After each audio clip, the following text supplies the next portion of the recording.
मेरा नाम मुनीर अहमद है। मैं इस एसोसिएशन के साथ बहुत सालों से जुड़ा हूँ।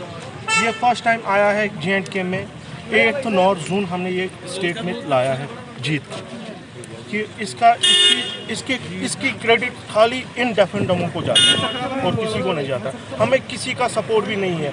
हमें जितने भी एफर्ट्स हमने किए ये सब हमने खुद किए और किसी ने हमें सपोर्ट नहीं किया।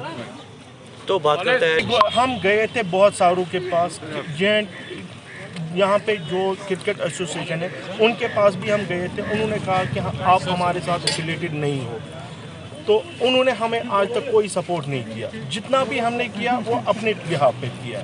हम पिछली बार भी गए थे क्रिकेट एसोसिएशन बाबू के पास, तो उन्होंने सीधे ही कहा कि आप हमारे साथ एफिलिएटेड नहीं हो। यूथ सर्विस सपोर्ट ने आपकी कोई हेल्प की? नहीं, उन्होंने भी कोई हेल्प नहीं की। तो किसी भी गवर्नमेंट ने जो भी हम आज है वो हम अपने बलबूते पे, हम थोड़ा बहुत अपने जेबों से कंट्रीब्यूट करते हैं, खुद हम अपने ये करते हैं। तो ये बताइए, गवर्नमेंट को ये लोग अपील करते हैं, ये तो ना बोल पाते हैं ना तो सुन पाते हैं। हमने कल भी मीटिंग की इस पे।